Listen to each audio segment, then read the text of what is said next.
দেখানো হবে। মা আয়েশা রাদিয়াল্লাহু আনহা বলছেন, পূর্ণিমার রাতে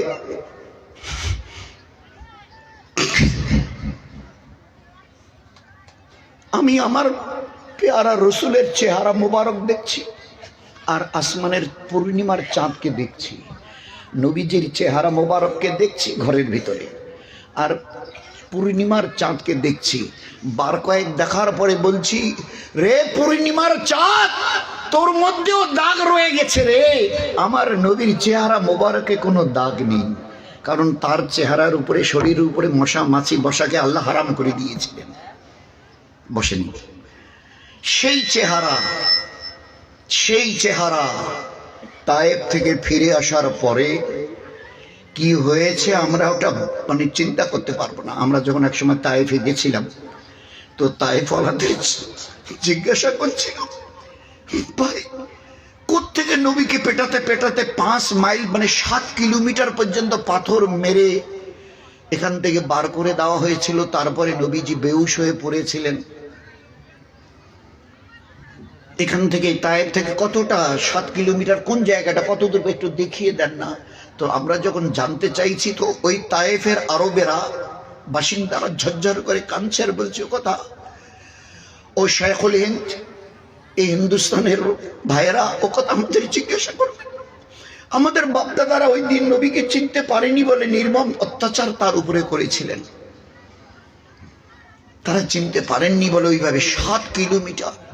হুজুর সাল্লাল্লাহু আলাইহি সাল্লামকে মা আয়েশা একদিন জিজ্ঞাসা করছে, মা আয়েশা, আল্লাহ রসুল আপনার 23 বছরের নবুয়তের এই লম্বা সফরে সময় সবচেয়ে বেশি কষ্ট আপনি কবে পেয়েছেন?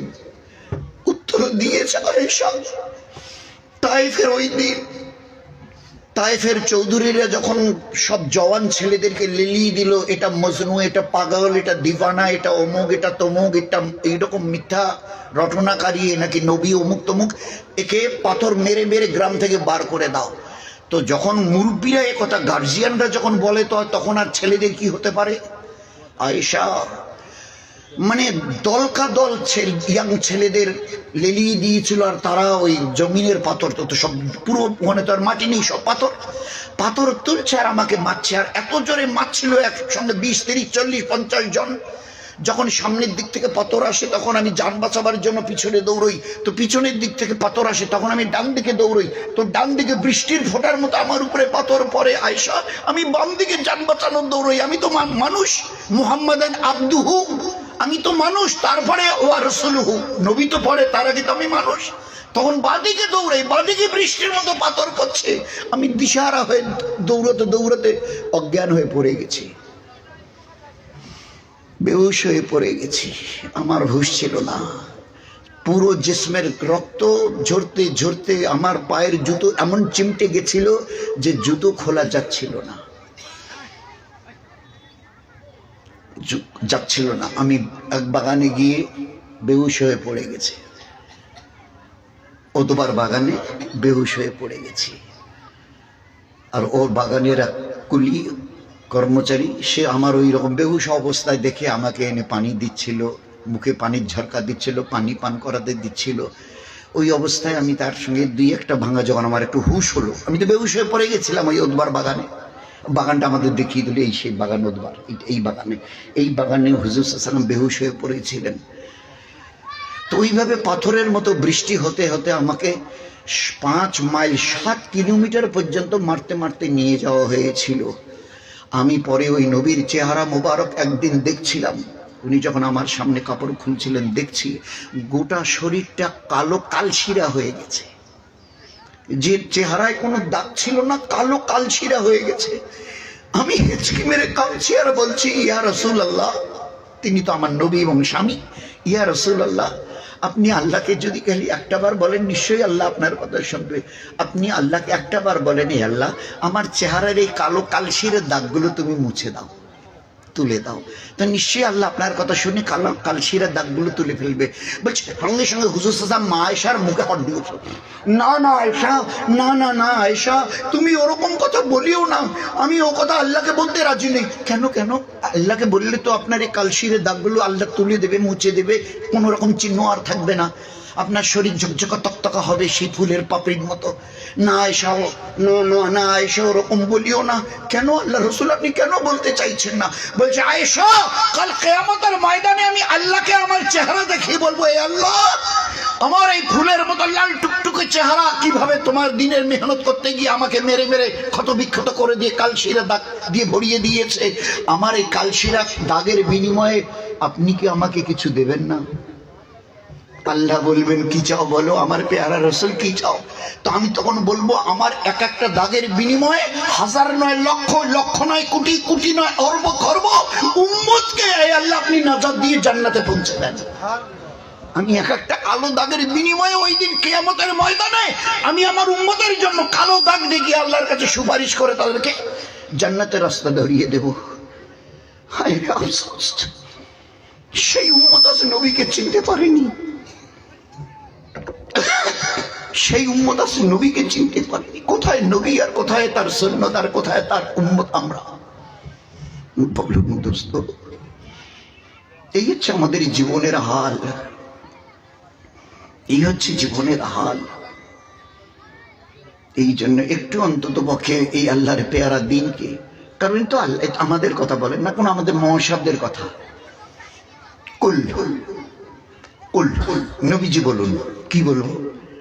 ইন কুনতুম তুহিব্বুনাল্লাহ, দুনিয়ার কোন ইনসান যদি আমার সঙ্গে মহব্বত করতে চায় যে আমি আল্লাহ, যিনি তামাম কুল কায়নাতের খালিক আর মালিক আল্লাহ জাল্লে জালালু আম্মান ওয়ালু, আমি তার সঙ্গে আমি আমার সম্পর্ককে মধুর করে নেব, মহব্বত আমি গড়ব আল্লাহর সঙ্গে, আল্লাহর জাতের সঙ্গে আমি আমার সম্পর্ককে মজবুত করে নেব। যদি আমার সঙ্গে কেউ সম্পর্ককে ভালো করতে চায়, কুনতুম তুহিব্বুনাল্লাহ ফাত্তাবিউনি, সেজন্য আপনাকে দেখে চলে। ফাত্তাবিউনি, আপনার ইত্তেবা করে। কতটা ইত্তেবা?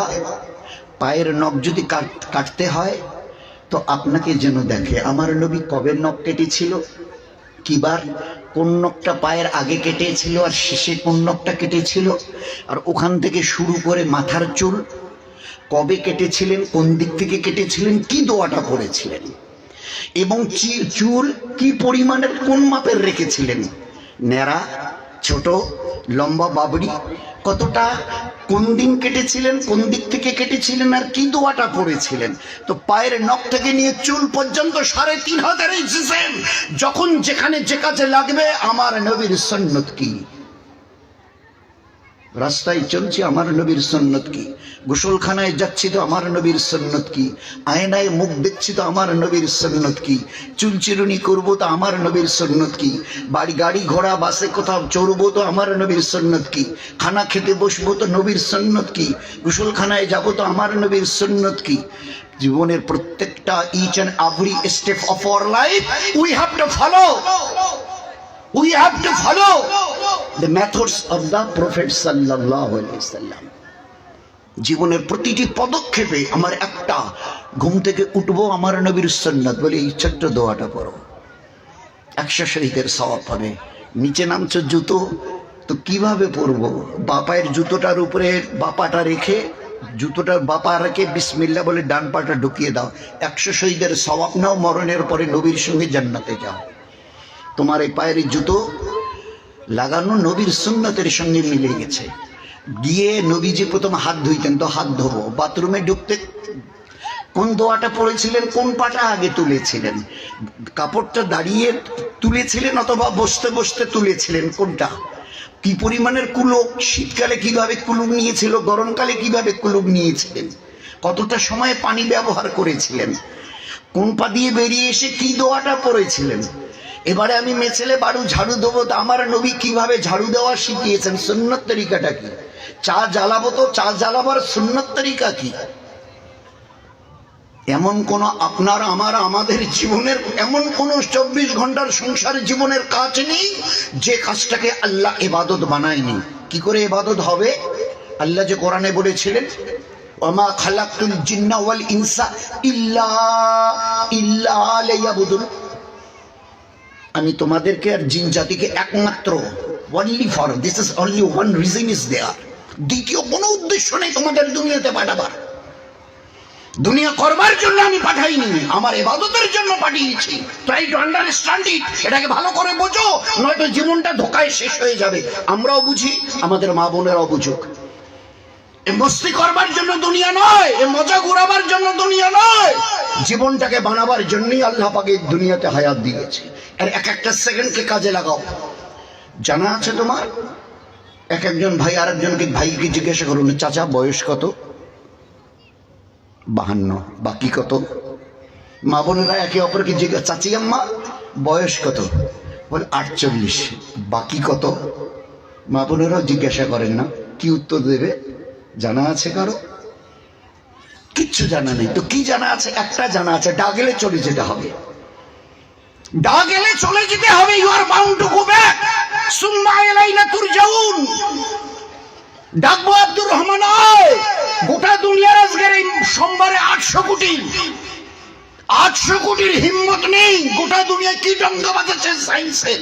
800 কোটি মিলে একজনকে ডাকবো, আব্দুর রহমান কাম ব্যাক। হিম্মত নেই তোমাদের, একে আটকে দাও। নূরজাহান আয়। দুনিয়ার সব ডাক্তারকে অক্সিজেনের সিলিন্ডার ওখানে লাগিয়ে দিয়ে যদি বসে থাকো, ট্রিটমেন্ট করো হাতে হাত, স্টেথোস্কোপ, হিম্মত নেই একটা সেকেন্ড হায়াতকে বাড়িয়ে দাও। জানো, চেনো আল্লাহকে? আমি কে জানো? জানো তো? আল্লাহর নিজের পরিচয় করিয়ে দিচ্ছেন, একমাত্র আমার ইবাদতের, অনলি ফর। এই কথাটা, হায়াতের মানেটা ওলামা হযরতদের কাছে বসে আরো ভালো করে বুঝিনি। একমাত্র আমার ইবাদত। তো এই আল্লাহ যদি ইবাদতেই হবে, ঠিক আছে, নামাজ পড়া ইবাদত, রোজা রাখা ইবাদত, হজ যাকাত করা ইবাদত, তাসবিহ তিলাওয়াত ইবাদত, দান খয়রাত ইবাদত, মসজিদ মাদ্রাসা করা ইবাদত, ঠিক আছে। তো এগুলো না হয় করবো। তা রান্না, বাজার, হাঁটা চলা, লেনদেন, কাজ কারবার, বিয়ে শাদী, কাপড় চোপড়, সাকাই সুদা, তো আল্লাহ এবং তার নবী জবাব দিয়েছেন, তোমার জন্মের দিন থেকে মৃত্যু পর্যন্ত এমন কোনো কাজ আমি তোমার সামনে রাখিনি যে কাজটাকে আমি ইবাদত বানাইনি। জানতে হবে না? বলুন না, জানতে হবে না? জীবনটা কিভাবে কাটিয়ে দিয়ে চলে যাব, যেমন জানোয়াররা কাটিয়ে দেয়। আল্লাহ লক্ষ কোটি জানোয়ারকে কেন দুনিয়ায় পাঠিয়েছেন? জীবনটা কাটিয়ে দিয়ে চলে আসো, কিয়ামতের ময়দানে আমি বলবো কুনতু তুরাবা, মাটি হয়ে যাও, ওরা মাটি হয়ে যাবে। এদের জন্য জান্নাত নেই, জাহান্নাম নেই।